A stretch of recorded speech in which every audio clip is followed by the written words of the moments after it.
Before we jump into this podcast, let's just have a first word from our sponsors, NordVPN, the fastest VPN in the world and an absolute essential travelling companion. You can use NordVPN on 10 devices with just one account, easily switching your virtual location to access apps and websites in other countries. But if you're out of the country, make sure that you've got NordVPN to be able to use your subscriptions and watch the live sport that you might miss. If you're at home, use it to see if you can save money with products that might be cheaper in another region. Go to nordvpn.com/Manchester to get 4 extra months on the 2-year plan. The link is also in the podcast description. Hello and welcome along to the latest episode of the Samuel Luckhurst Show from the Manchester Evening News. My name is George Smith and joining me as always is our Chief United writer Samuel Luckhurst. Samuel, how are you? Did you have a good weekend? Yes, fine, thank you. I didn't anticipate staying up as long as I did for the golf, but it was well worth it to see Rory McIlroy putt that winner in the Masters. So that was, whenever the Masters is on, everything else takes a backseat as far as I'm concerned. Great stuff, yeah. Great night for Rory McIlroy, sealing the green jacket. But as for the football, as far as that is concerned, on today's show, myself and Samuel are going to look back on yesterday's 4-1 defeat to Newcastle United and look ahead to Thursday's Europa League tie with Lyon at Old Trafford. Samuel, starting with yesterday, we spoke on Friday about how United haven't had the best of records up at St James's Park in the last few years, and we were kind of anticipating that they would come back empty-handed. That was the case, a 4-1 defeat. I think it just about went how we all expected it, didn't it, really? It played out, certainly after the second goal for Newcastle, Harvey Barnes' first. It played out as expected. I think up until Joshua Zirkzee went off, United had been quite good in phases. There was that wonderful piece of play where Zirkzee had a good chance at 0-0, would have been one of the goals of the season if he scored that. They scored a pretty good goal through Alejandro Garnacho.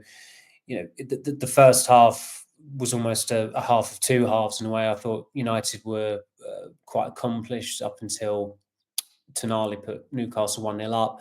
And then the Newcastle that you expected to see did turn up. They were far more intense. They were quite lethargic at first, which was strange. It felt like United had far too much space on the ball, which you don't normally expect them to. You don't expect them to have that luxury at St James's Park. But the first goal really galvanised Newcastle, and I think those three goals, the first three goals in the game, arguably all of them, the timing of them, they came against the run of play. When United equalised, they were really struggling and not managing the game particularly well. And you thought once Newcastle went 1-0 up, they would run away with it. They did run away with it in the end, but that was partly because Ruben Amorim waved the white flag when Zirkzee went off. The angle you have from the press box at St James's Park is one of the best in the Premier League because you are just above the dugout. Really, Newcastle by rights should turf us out and make it, their equivalent of the Tunnel Club because they'd make a killing on it. It's such a great view of the game, and you glean a lot of colour as well from being that close to both dugouts and seeing both managers. And Amorim seemed much more crestfallen by Zirkzee's injury than any of the goals United conceded. And it was pretty obvious that by taking Alejandro Garnacho off at the same time, that was a reactionary substitution because he couldn't risk another forward getting injured ahead of the biggest game in the season when United have a handful of match fit forwards as it is. And the majority of them who are match fit really have not been in good form whatsoever, to put it mildly. So that really handed the initiative to Newcastle, and the final 40 minutes of that game would have been pretty torturous for the United supporters who made that trip. It was very game of some of them to continue chanting beyond full time and showing their support, but that away end was extremely sparse at full time, and understandably so. But even with what was their heaviest defeat of the season, you shrug your shoulders at it because United have lost 14 games now. We've become so accustomed to them losing games. Another record tumbled yesterday, saying that Newcastle did the double over United for the first time since 1930-31, which is pretty extraordinary. It's not like Newcastle have struggled to beat United in recent memory, but that's another feat for them, and what's been a great for Newcastle standards. It's been a great season for them so far, and it could end a great season if they secure that Champions League qualification. And it's two clubs going in opposite directions at the moment, quite literally. With yesterday's game, Newcastle have moved up to fourth. They should move up to third in midweek against Crystal Palace. United actually dropped down a place yesterday because they conceded so many goals. And as the cliche goes, the league table does not lie. United are 14th for a reason. Yeah, definitely. And I've actually looked at the numbers this morning to sort of look at where United have, how their season's gone since Ruben Amorim came in comparison to others. And only the bottom three, West Ham and Spurs, have picked up fewer points than United since Amorim came in with 6 wins from 21 games. So it doesn't paint a positive picture at all. Sammy, one of the biggest stories of the day was before you'd even arrived at St James's Park. You one of the first report it yesterday morning with Andre Onana being left out of the squad after what happened in France on Thursday night. Altay Bayindir came in for him. Probably didn't do his chances of keeping his place much good with the incident that led to the 4th goal. But I think Andre Onana probably will win his place back on Thursday night, I would imagine, after that yesterday. And that's been the plan as well, that for Onana to take the weekend off, disconnect, rest. Those were the phrases that I was told of when I was essentially gathering the information for that story. I mean, I got wind of it on Saturday, just before Saturday tea time, maybe. And working with a couple of colleagues, which occasionally happens with certain stories, we agreed to run it on Sunday morning for logistical reasons and what have you. So it happens quite a lot in journalism, certainly at a much higher level. I mean, the story we did was pretty frivolous in comparison to some of the stories that other outlets, when there's that cooperation that exists between them. But the decision, it wasn't like the decision was taken on Sunday morning or anything like that. There was advance notice given. And Onana had the sense, I mean, I did that story on Friday, he had the sense that he would not play in the next game. The vibe he felt after the Lyon defeat was that he would not be starting on Sunday against Newcastle. In the end, I think the decision, although it was a big story, I'm not certainly undermining the story I did whatsoever, or we did, I should say. But the decision to take him out of the firing line was certainly softened by it being framed, from what I gathered at the time, as it not being a demotion. And then, of course, when you looked at the other changes that were made, or certainly the majority of the changes, you had 2 starters who will be released in the summer and really shouldn't be starting games. Eriksen started by default because United didn't have a fit midfielder to come in and give Casemiro a breather. Toby Collier's out injured. Kobbie Mainoo's not fit enough to start, and Ruben Amorim is uncertain of starting him in central midfield as well. Victor Lindelof came in because Harry Maguire's load is being managed, where he's had a few injuries this season. He was clearly being protected for the Lyon game. There was a point in the second half, quite early on, where Lenny Yoro was checked on. When a member of staff did that, I just assumed that Yoro would come off at some point, but he saw out the game in the end.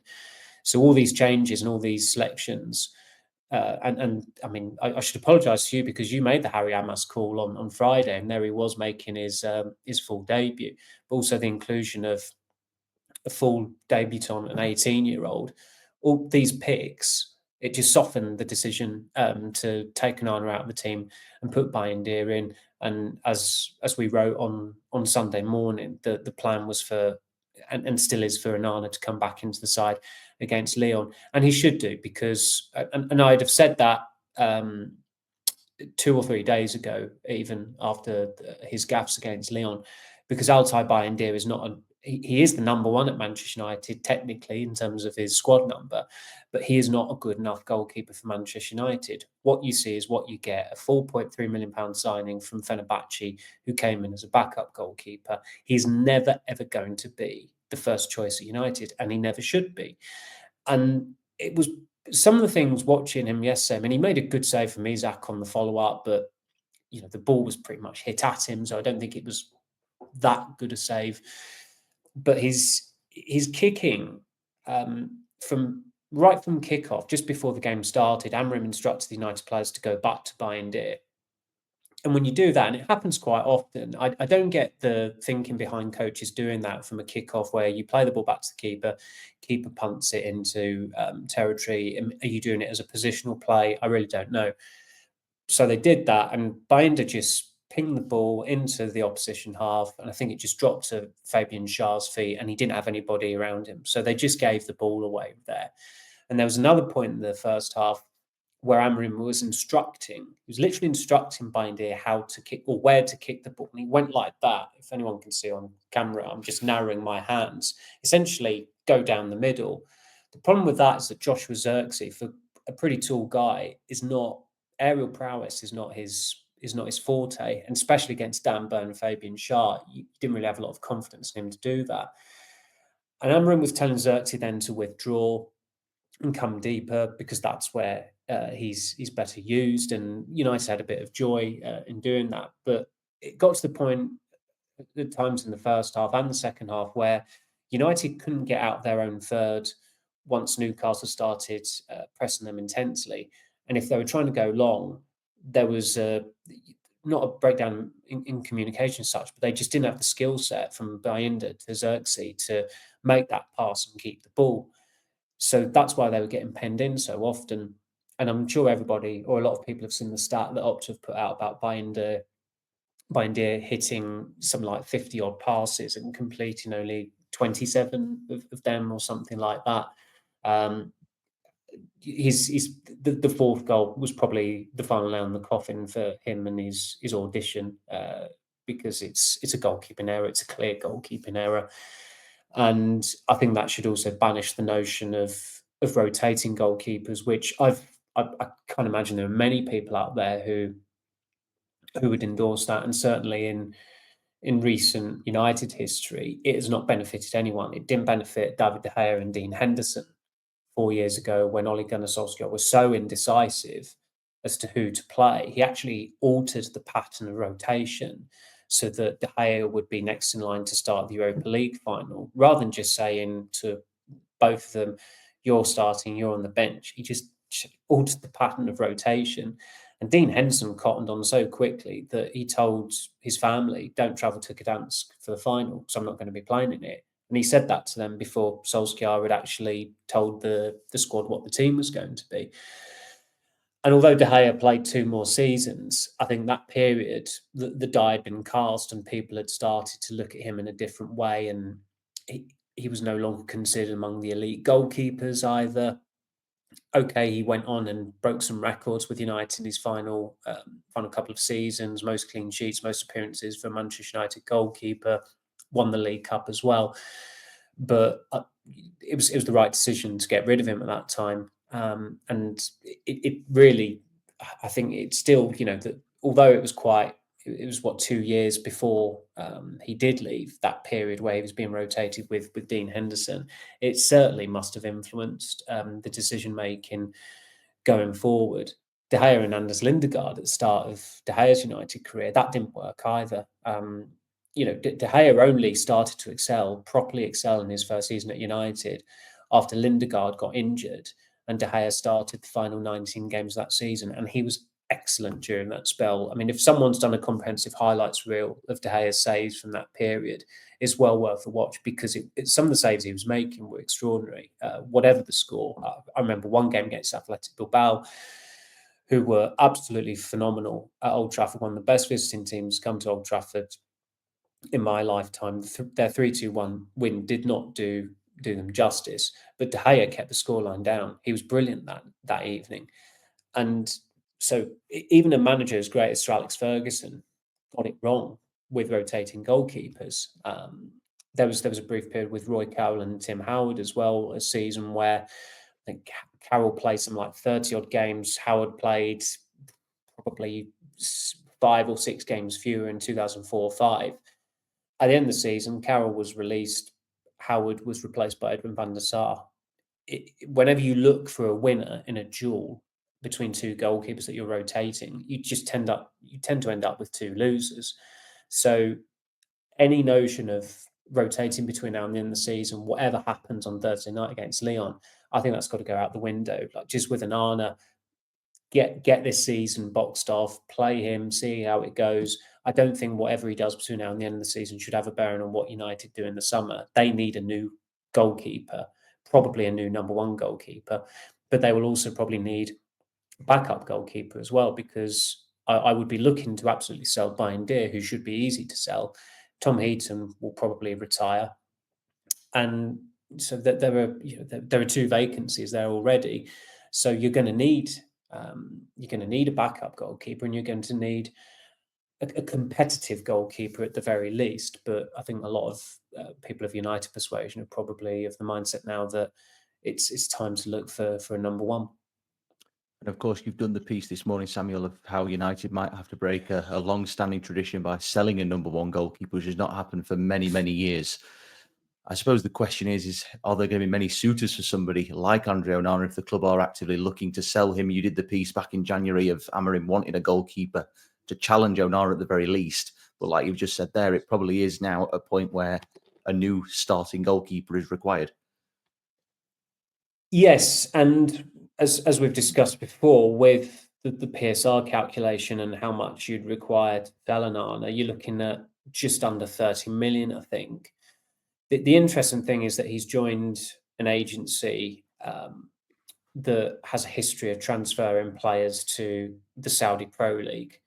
And you would think realistically that's the only market where he could end up in. And given his age profile, I mean, he's 29, isn't he, at the moment? I think he just turned 29, so he'll turn 30 next year. Younger players have gone to the Saudi Pro League than Andre Onana. It depends if he would want to do it, of course. Like his preference, as far as I'm aware, his absolute preference is to stay at Manchester United. It's not even seen as a decision to make. I think the only way he would have to make a decision is if Manchester United put him in that position. But there's a chance they'll have to do that, because look at the state of play. If they're going to bring a goalkeeper in, which they will bring a goalkeeper in, they have to. Just looking at how things are developing there, and it depends on what is that profile of goalkeeper. Is he seen as is he just going to be someone who's going to sit on the bench and muck in during training sessions, or is he actually going to be a potential number one?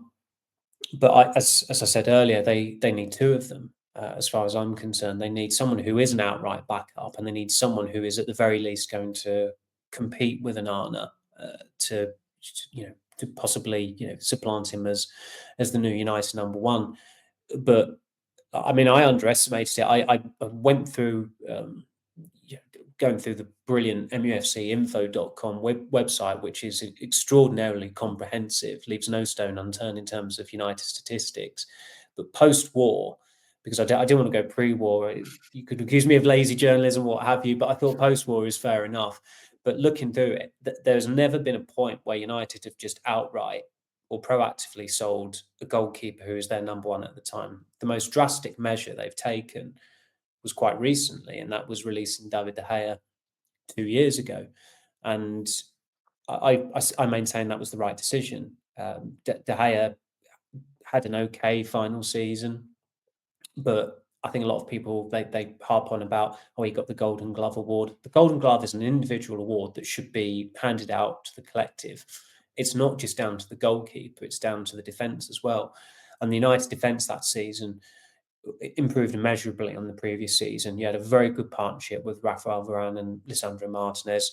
Diogo Dalot and Aaron Wan-Bissaka both had very good spells in the team, almost divided evenly into Dalot first half of the season, Wan-Bissaka second half of the season. Luke Shaw had a good season at left back and at centre back as well, of course. So you had a lot of defenders who were performing very well. Even Victor Lindelof, I'd say, had his best run of form for United in that first season, in probably the final 2 months, because I think he started something like 12 or 13 games on the spin and lined up in the FA Cup final. And those players I've just named, they had better seasons than David De Gea in 22-23. they were I don't think that's one for debate, really. So, yeah, going back to that De Gea decision, it was absolutely the right thing to do to get rid of him. But I even thought at the time, if you're going for a goalkeeper who's played under the manager, and there was already a bit of getting all these guys from the Netherlands or who have played for Ajax or have played in the Eredivisie. Why are you doing it? The fact that Onana was available on a free in 2022, and then they spent £47.2 million a year later, you thought that you are taking the risk of setting yourself up for a fall. We've all seen his highlights reel from the Champions League final. It's brilliant distribution. He could be a transformative signing, but he hasn't been, and so those circumstances look even worse now. And that's why I don't think United can even get away with paying half that amount for a goalkeeper this summer. I think they've just got to be really, really smart with their recruitment. I thought when Brentford signed Mark Flecken, in terms of the profile of goalkeeper and his skill set, I just thought that was really sound scouting. He was a player who was brought in specifically for their needs, and he'd been playing at a high level in the Bundesliga. Coming into the Premier League, you felt confident for him, and obviously the scrutiny is nowhere near on the level that it is for a new goalkeeper coming in at Manchester United. But you could see that would be an absolutely fine sign, that nobody would have any complaints about it whatsoever. But United just have this tendency to heap untold pressure onto any player that they bring in, primarily because they've overspent on them. And look, Jim Ratcliffe obviously said last month how they've overpaid for players, and he mentioned Onana among them, and they did overpay for him. Inter Milan, I mean, they've got Jan Sommer in goal, haven't they? Who's obviously, he's been pretty respect. He's quite an old keeper now, but I think in Italy the shelf life of goalkeepers is a lot longer. And I mean, how much would they have paid for him? I'm just looking at it now. Sold to Inter for €6.75 million. So that's how much they've paid for their current number one. And they got pretty much €50 million for Onana. And these clubs must just they must be on the phone to United, hit the mute button, and then just burst out into fits of laughter, or after they've hung up, and they're probably still there laughing. That's the way Man United have operated. They've been a laughingstock for years. And so I think you have to have a little bit of sympathy with these players, whether it's Højlund, whether it's Mason Mount, whether it's Andre Onana, that they are set up for the fall because of the way Manchester United have operated in the transfer market. And in the case of those three players, that is on John Murtough, Rich Darnold and Erik ten Hag. Yeah, it's certainly one thing that's got to improve this summer across the board, not obviously just in the goalkeeping department. But going back to matters on the pitch, Samuel, on Sunday, we saw a full debut for Harry Amass, which I think we'd both agree was long overdue. We both saw him in pre-season last summer and were quite impressed by what he did. You gave him a solid 6 out of 10 in your player ratings. How did you think he got on yesterday? I didn't think he put a foot wrong, to be fair to the young man. No, I think if United had he not come off earlier, he probably would have got a 7 out of 10. But I was impressed by him. He showed that he should have made his full debut long ago. He should have made his first start against City in the Community Shield back in August. I mean, it was such a free hit, that one, playing in a game that is important, and yet it's also not really that important. And he was in form after a good pre-season. He was the only left back available. It made infinite sense to play him. But we know that Erik ten Hag had he had the blindest of blind spots at left back, didn't he? He didn't really get much right there whatsoever during his time at United. But I really liked the way Amass acquitted himself yesterday. The second half, when he went on that charge into the Newcastle territory and he had a shot. Okay, it went high and wide, but he got applause from Amorim off that. And I thought, good, you deserve that. You deserve applause for that. That's showing intent. That's showing a sense of adventure, not being cowed by anything. Amorim was asked about Amass at his press conference afterwards, and he highlighted the fact that he was making his debut in a stadium like that against a team of Newcastle's quality.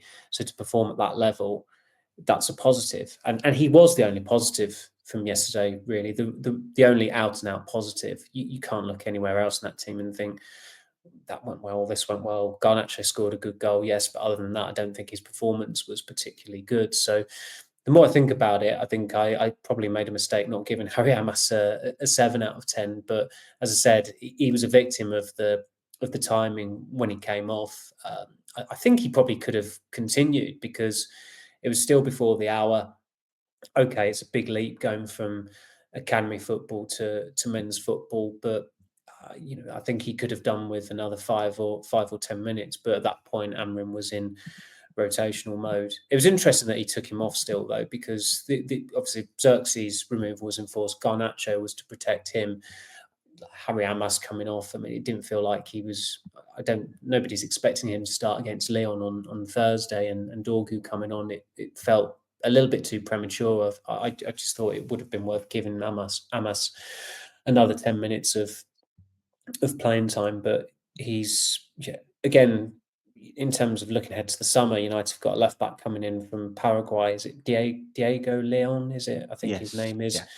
And look, he may turn out to be the second coming of Roberto Carlos, but at the time that deal was concluded, I did think, well, you signed a 16-year-old left back from Watford less than 2 years ago, and he's looked really good in the youth team and in the first team for pre-season. You might want to invest a little bit more in him, and of course they've signed Dorgu now as well. I suppose that there could be another more room there, given that Tyrone Marshall has got to be sold in the summer. Luke Shaw, whatever happens with him, he's not going to get another contract at Manchester United when his contract expires. If he's still at the club in June 20, what year would it be? 2027, I think it would be. That will be him done for United. He'll be on his way. He might have been on his way by that point. But Amass, I really like the look of. I mean, he'll have to go on the pre-season tour. You would imagine, given how well he did on it last season. There has been, given some of the scores that the under-18s have had this season and how good they've looked at times, and they had some really good results in the FA Youth Cup until they got knocked out by Aston Villa. Some of them at that level have been overrated by academy observers. You don't need to watch certain players regularly to overstate their impact. I think sometimes it's a case of less is more. And certainly looking at the team that played against Aston Villa, I didn't look at that team and think some of these players are going to be populating the Manchester United first team in 2 or 3 years' time. I mean, from the 2022 Youth Cup winners, they've only been 2, which is, I say only, it's still great going, Garnacho and Mainu. And at the time, I thought Mainu certainly. I thought Garnacho could go one or two ways because United had stockpiled wingers at that point in the first team. But he's done extremely well to be as senior player as he has been at United. But looking at the recent Youth Cup team at Villa Park, I didn't get the sense that many of them will be knocking on the door or kicking the door to splinters to get into the first team in the next year or two. But Amass is certainly one who, and I don't think he played in that game, did he? Because I think he needed for the first team the following night at Nottingham Forest. I think it might have been the case. Pretty sure it was. And that highlights his importance. But that was what was happening to him last season. He was being pulled out of junior games, and Ten Hag was checking on him in the Carrington canteen, but not playing him. And then he didn't bother playing him in a competitive game. So it was a performance yesterday that really made up for lost time, I thought. And I was impressed. I was impressed with him, and hopefully he'll get a couple more opportunities in the season because.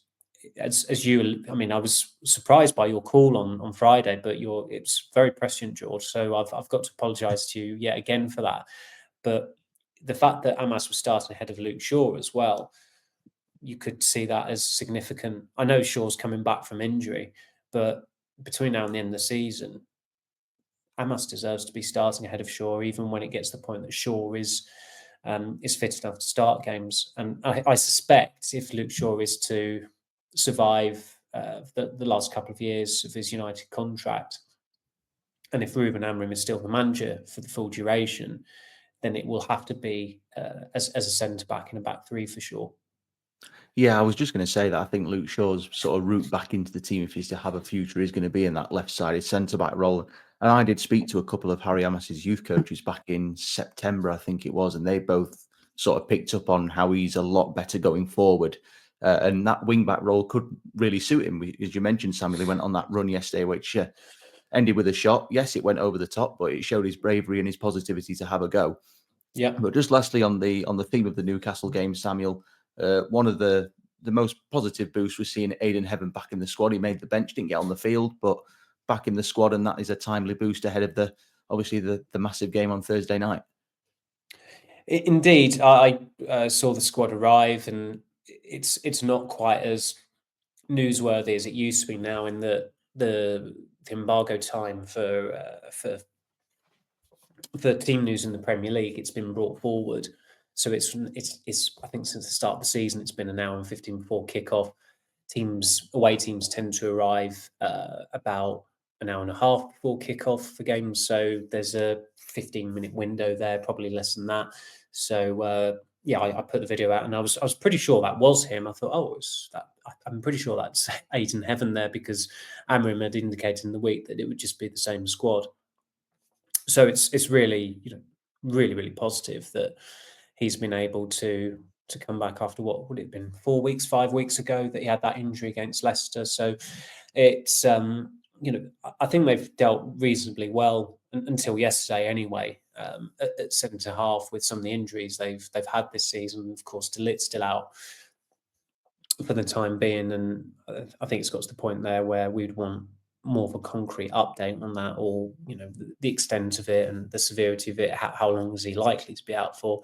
Maybe he'll be back in training on Wednesday when some of us go down to Carrington for the open session ahead of the Lyon game.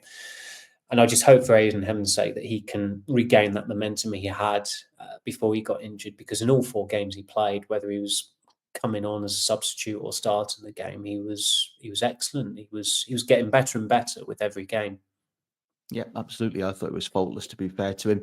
Well, that does conclude part 1 of this episode of the Samuel Luckhurst Show. Do rejoin us in part 2, where we'll have a look ahead to that big game with Lyon on Thursday evening at Old Trafford.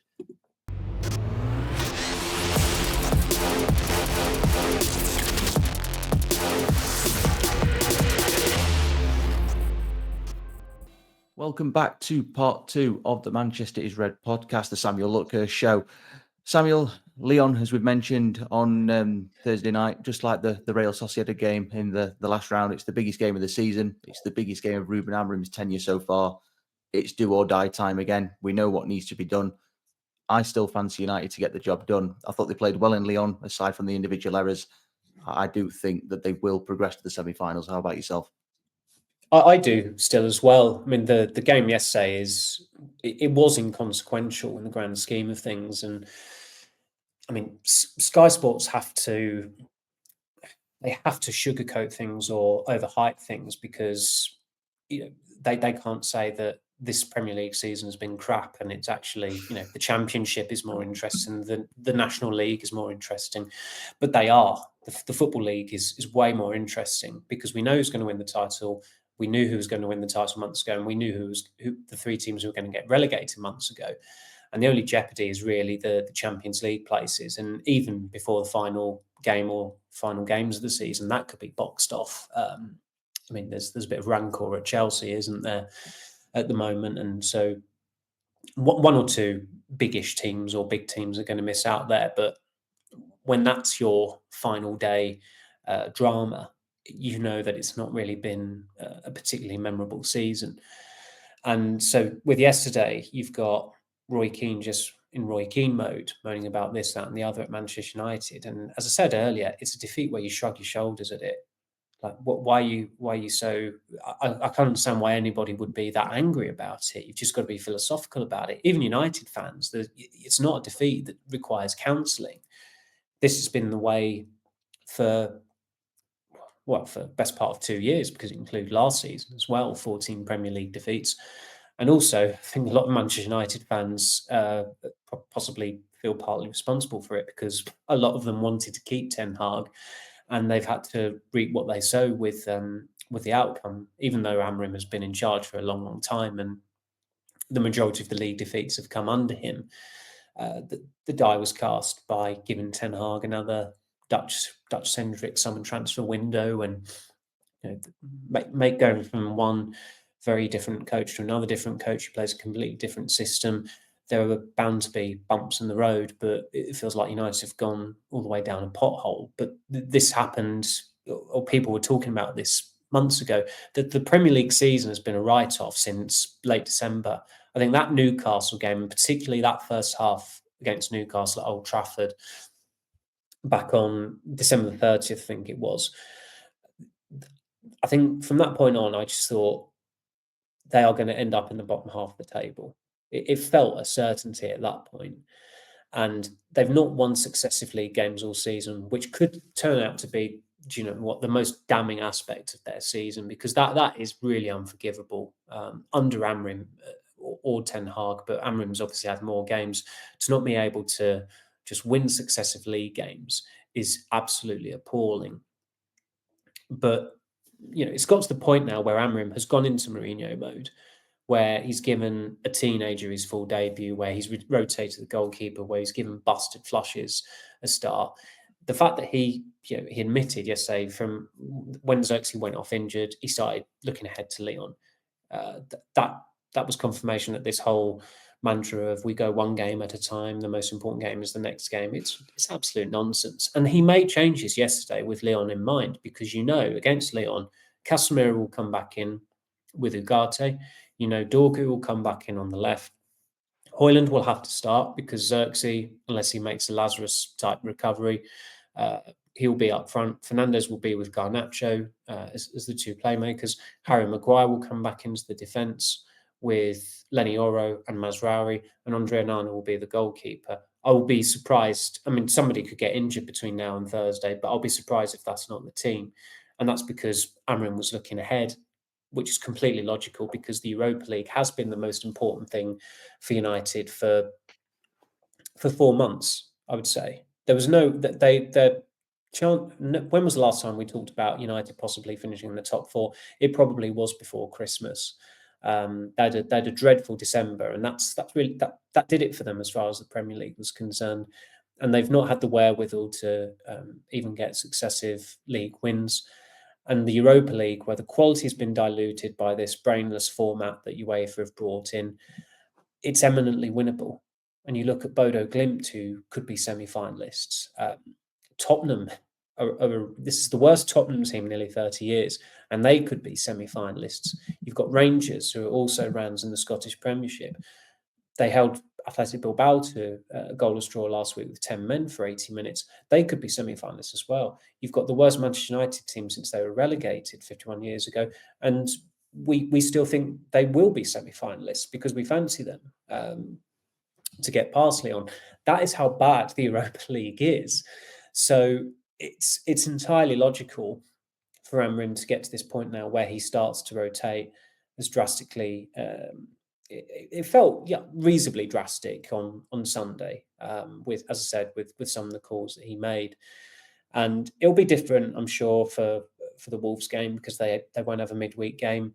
But come that Bournemouth game, if they are indeed in the semi-finals, that would be before a semi-final against Rangers or Athletic Bilbao. And then that next Premier League game, I think it might be West Ham at home, or I think it's Brentford away, like another long journey in particular. If United's still in the Europa League, I would be expecting to see Harry Amass line up in that game against Brentford.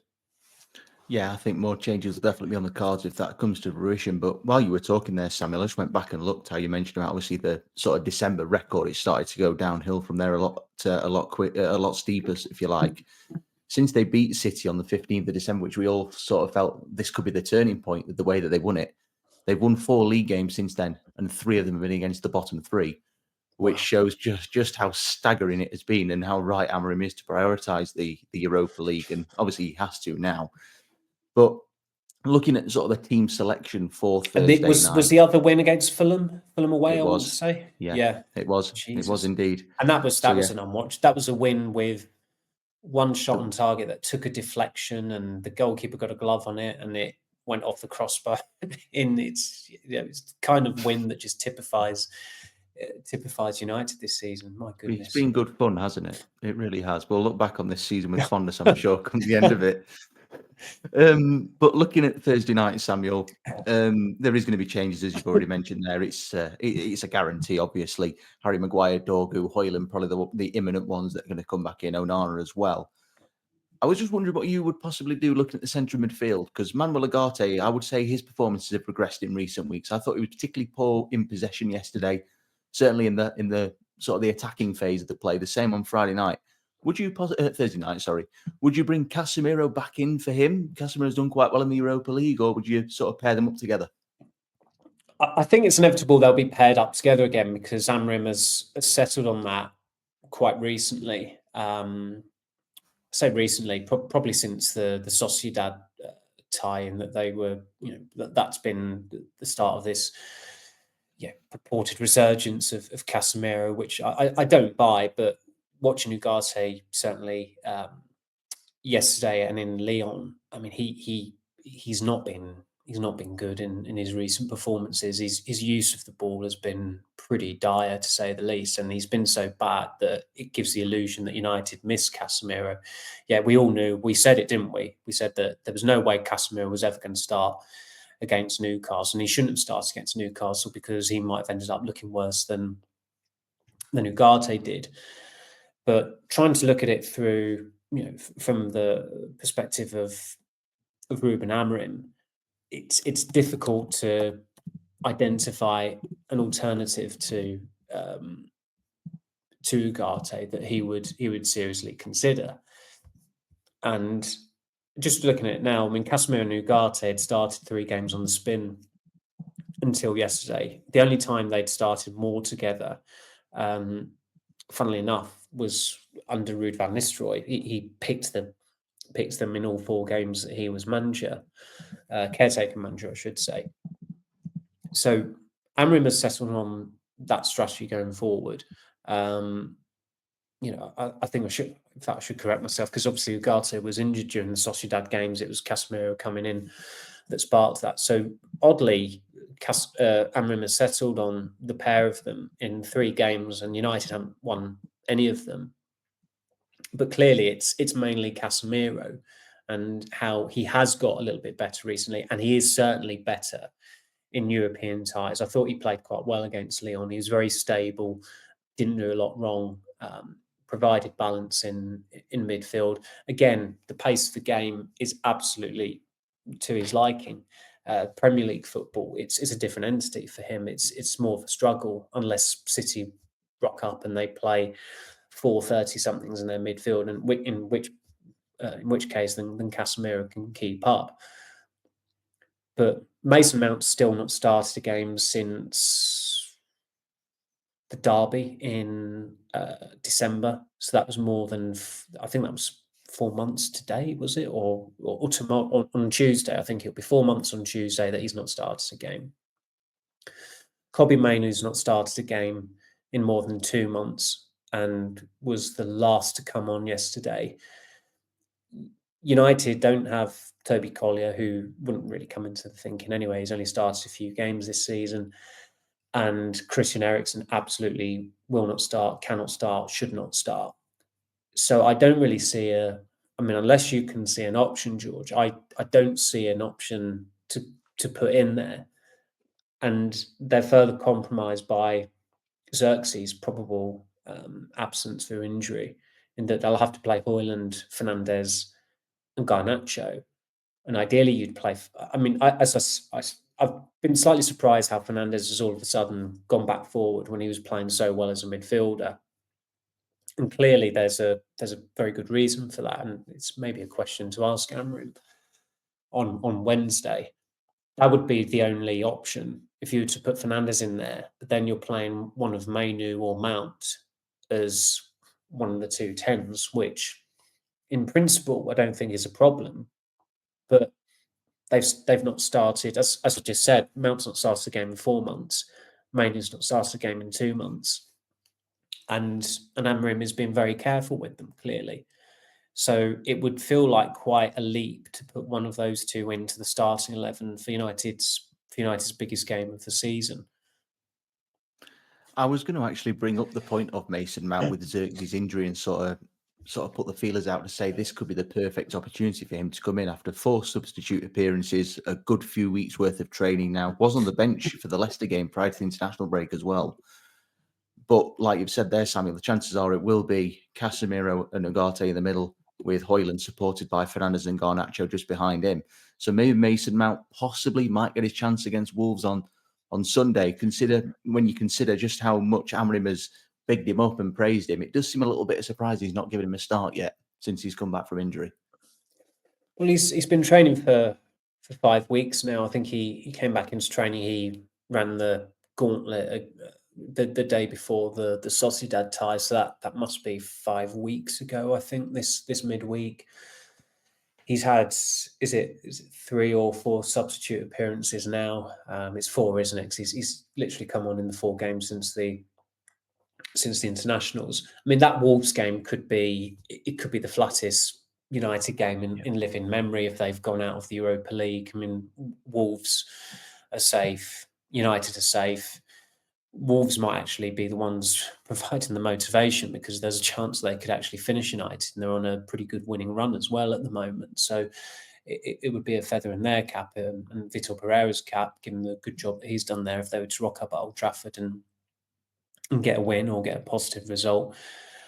But that Wolves game, that feels like you may see Mount, Mainoo, maybe even Luke Shaw get a start in that one, because it's so flat at Premier League level with United.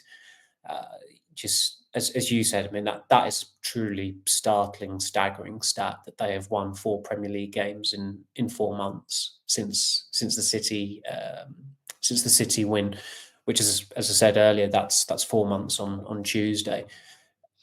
Pretty breathtaking, that.